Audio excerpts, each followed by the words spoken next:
जय हो शंकरा, भोलेनाथ शंकरा, आदिदेव शंकरा, हे शिवाय शंकरा। दोस्तों, पूरी दुनिया में भारत अपनी संस्कृति, धर्म और आस्था के लिए जाना जाता है। वैसे तो भारत में कई धार्मिक स्थल है, लेकिन जब बात भगवान शिव की हो तो उनकी बात ही निराली है। देश भर में भगवान शिव के कई अनगिनत मंदिर है, लेकिन सबसे पहले जो याद आते हैं वो है 12 ज्योतिर्लिंग। कहते हैं कि भोले बाबा के इन 12 ज्योतिर्लिंग के स्मरण और दर्शन मात्र से ही इंसान के सारे पाप मिट जाते हैं। और उन्हीं ज्योतिर्लिंगों में से एक है केदारनाथ। मंदाकिनी नदी, हरे भरे जंगल और बर्फ से ढकी चोटियों का खूबसूरत नज़ारा केदारनाथ आने वाले हर यात्री को मंत्रमुग्ध कर देता है। अपनी धार्मिक मान्यताओं के चलते इस जगह का खास महत्व है। साथ ही इस मंदिर से जुड़े हुए कई रहस्य हैं जिन्हें आज तक कोई नहीं जान पाया। आज हम आपको इस वीडियो में केदारनाथ से जुड़े उसके इतिहास और 400 साल तक बर्फ में दबे रहने के राज के बारे में बताएंगे। नमस्कार दोस्तों, कैसे हैं आप सब। स्वागत है आपका अपने चैनल रोचक तथ्य में। दोस्तों, ये मंदिर भारत के उत्तराखंड राज्य के रुद्रप्रयाग जिले में स्थित है। उत्तराखंड में हिमालय की गोद में केदारनाथ मंदिर 12 ज्योतिर्लिंगों में सम्मिलित होने के साथ 4 धाम और 5 केदार में से एक है। इस मंदिर को यहाँ के मौसम को देखते हुए अप्रैल से नवंबर महीने तक ही खोला जाता है। मंदिर का निर्माण कत्यूरी शैली में किया गया है।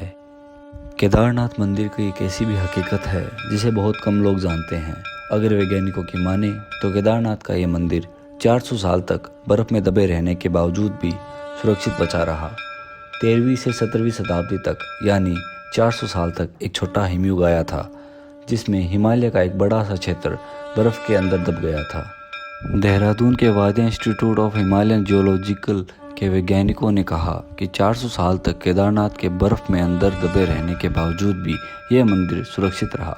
लेकिन बर्फ जब पीछे हटी तो उसके हटने के निशान मंदिर में मौजूद थे, जिसे वैज्ञानिकों ने स्टडी की है और उसी के आधार पर वो मंदिर का बर्फ के नीचे होने का निष्कर्ष निकाल पाए हैं। वैज्ञानिकों के अनुसार मंदिर की दीवारों और पत्थरों पर आज भी कुछ निशान हैं। ये निशान ग्लेशियर की रगड़ से बने हैं। ग्लेशियर हर वक्त खिसकते रहते हैं।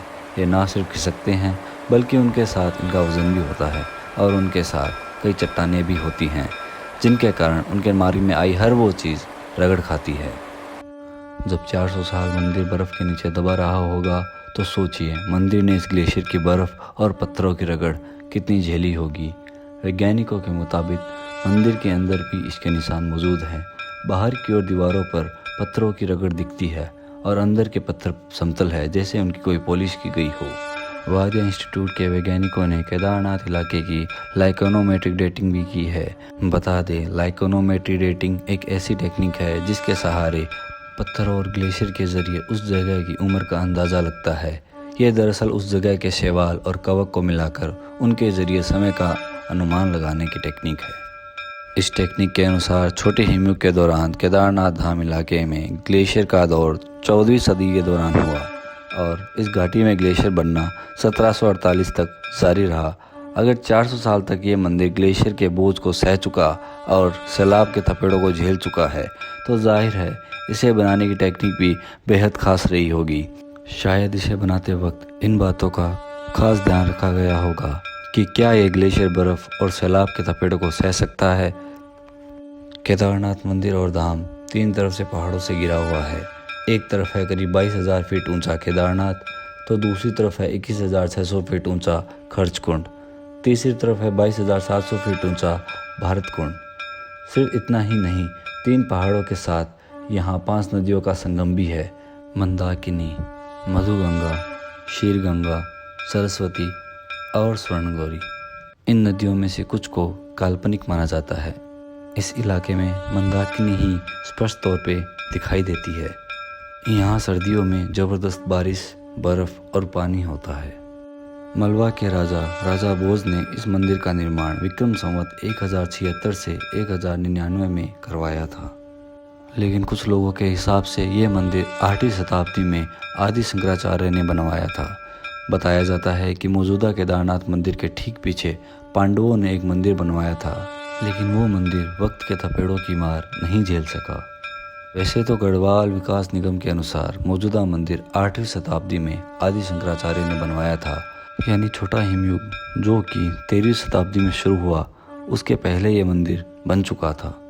85 फीट ऊंचा, 187 फीट लंबा और 80 फीट चौड़ा केदारनाथ का यह मंदिर समुद्र तल से करीब 11,750 फीट ऊंचाई पर है। इसकी दीवारें 12 फीट मोटी है और बेहद ही मजबूत पत्थर से बनी हुई है। मंदिर को 6 फीट ऊंचे चबूतरे पर खड़ा किया गया है। वैज्ञानिक डॉक्टर R.K. डोवाल भी इस बात से सहमत है कि मंदिर बहुत ही मजबूती से बनाया गया है।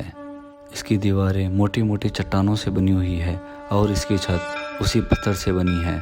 ये हैरानी की बात है कि इतने भारी पत्थर को कैसे इतनी ऊंचाई पर लाया गया होगा और इसको तराश कर कैसे इसकी शक्ल दी गई होगी। जानकारों का मानना है कि इन पत्थरों को एक दूसरे के साथ जोड़ने के लिए इंटरलॉकिंग सिस्टम का इस्तेमाल किया गया है। ये मजबूती और टेक्निक ही मंदिर को नदी के बीचों बीच खड़े रहने में सक्षम बनाती है। साल 2013 की तबाही बहुत ही भयानक थी। इस तबाही में लगभग 1000 लोगों की जान चली गई थी। कई लोगों के घर के नामो निशान मिट गए थे।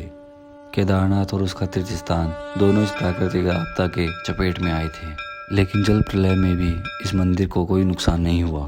कुछ लोग बताते हैं कि एक चट्टान ने मंदिर की तरफ आ रही बाढ़ को रोक दिया था और इस तरह केदारनाथ मंदिर सुरक्षित रह गया। ये महान वास्तुकला और महादेव का ही चमत्कार था।